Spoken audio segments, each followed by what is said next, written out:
안녕하세요. 채널 DRS의 드로이센입니다. 이번 영상에서는 타격을 받은 여행 심리의 회복은 과연 되고 있는 것인가에 대해 같이 생각해 보려고 합니다.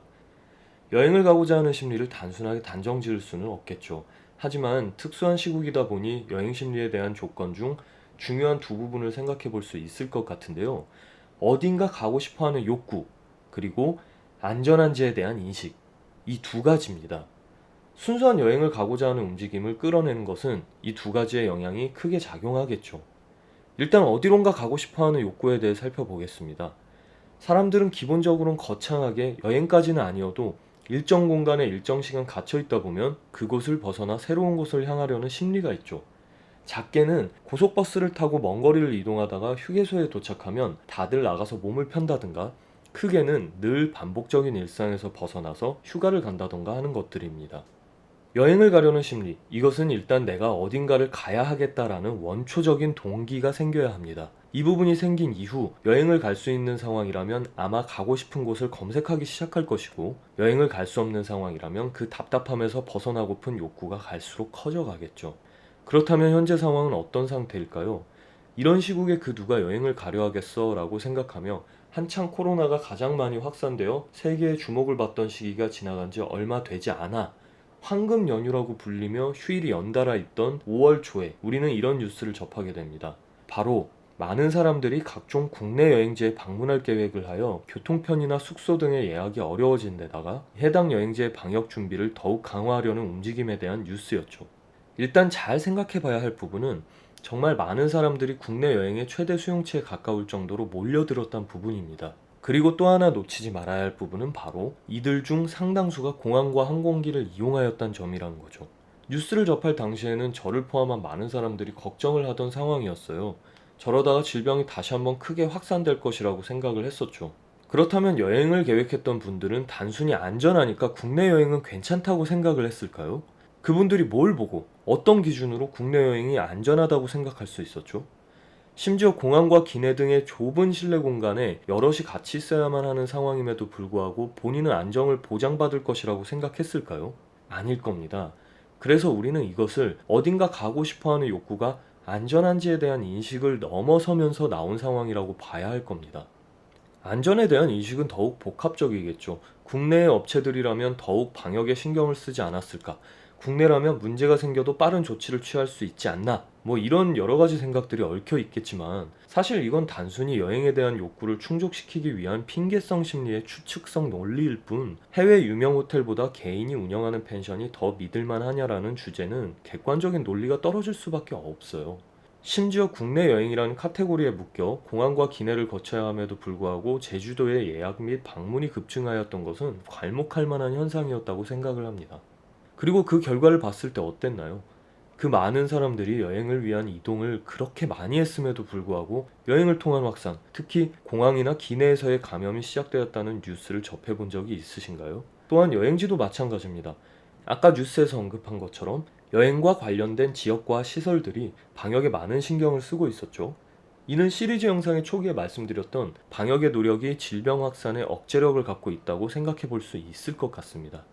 여기까지를 보면 우리는 많은 사람들이 어딘가 가고 싶어하는 욕구가 점점 증가하고 있다고 생각해 볼 수 있을 것 같은데요.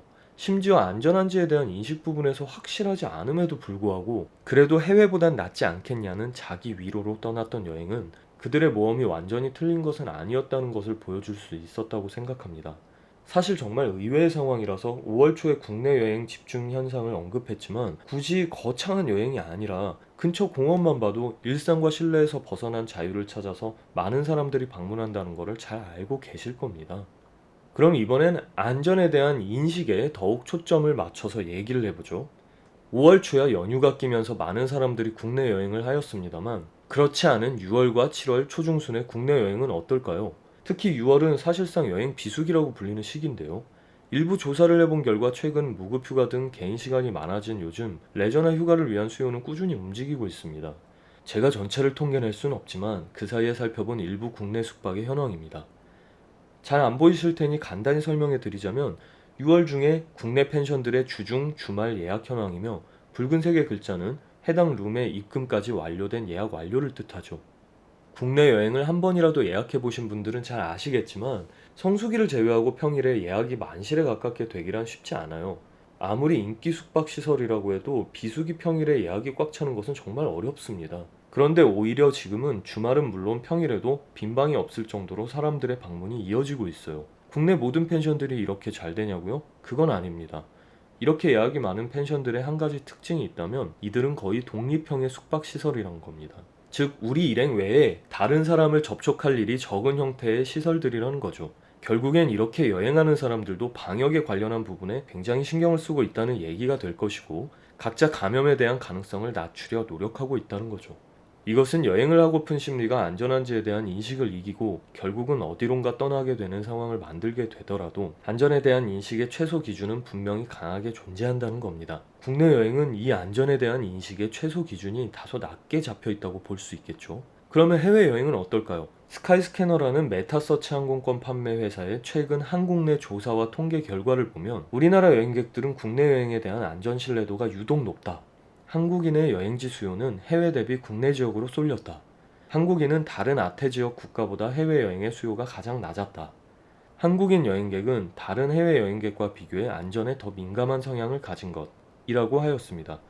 네, 해외여행 안전에 대한 인식의 최소 기준은 국내 여행보다 높게 잡혀 있고, 이 높게 잡힌 비율이 상당하여 여행을 하고 싶은 욕구와 안전에 대한 인식의 비율이 국내 여행과 다른 반대 현상이 일어나고 있다고 생각해 볼 수 있을 겁니다.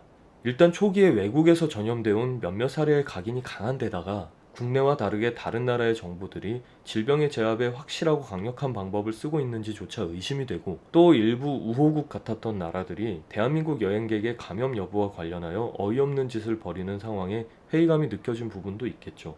여러 요소가 복합적으로 작용하여 해외여행 심리의 변화는 부정적일 수밖에 없습니다. 지금까지 우리가 알아본 이 요소들의 결론은 결국 국내 여행은 흥할 것이고 해외여행은 망할 것이다 라는 결론을 보여줄까요? 그렇지 않습니다. 지금 우리가 살펴본 요소 중에서 하나는 여행을 가려는 욕구, 그리고 또 하나는 안전에 대한 인식이었죠. 사실 바뀌기 어려운 부분은 욕구입니다. 이것이 만약에 적었다면 아마도 부정적이었었겠죠. 다만 지금은 안전에 대한 인식이라는 부분이 문제가 되고 있고, 이 인식은 나를 지키기 위한 안전장치죠. 결국 인식이 바뀔 부분이 나오게 된다면 두 가지 요소의 비율은 곧바로 국내 여행 상황과 비슷하게 바뀌게 될 겁니다. 그러니까 다시 말해서 나를 지키기 위한 안전장치가 해제될 수 있을 만한 뭔가가 필요하다는 얘기죠.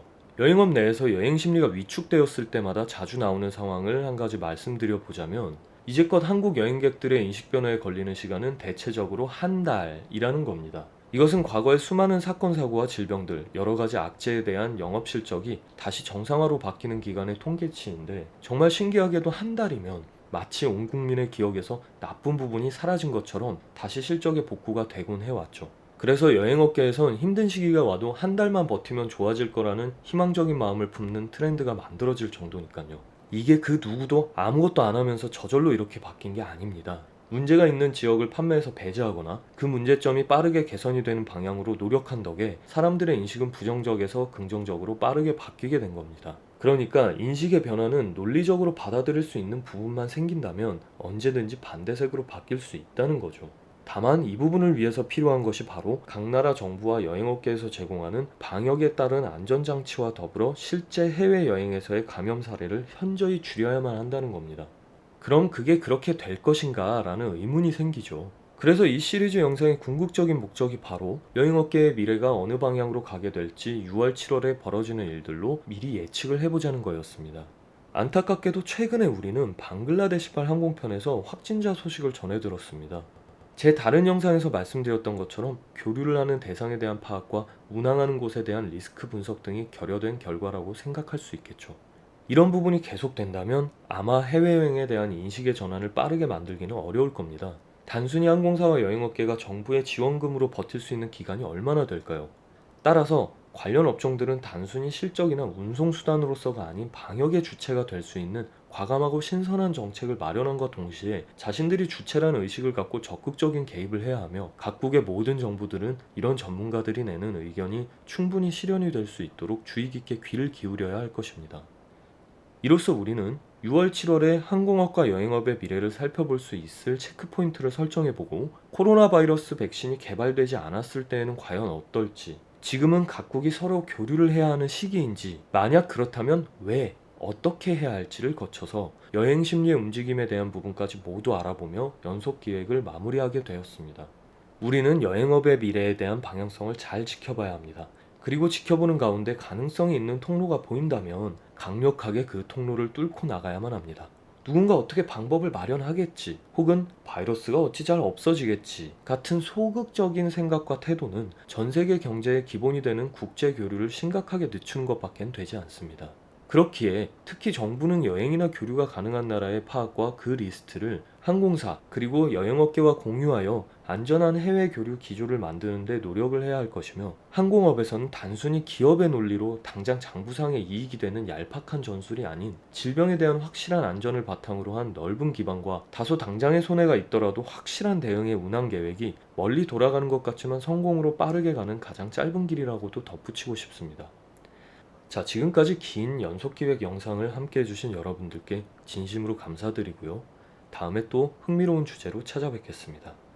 지금까지 채널 DRS에서 드로이센과 함께 하셨습니다.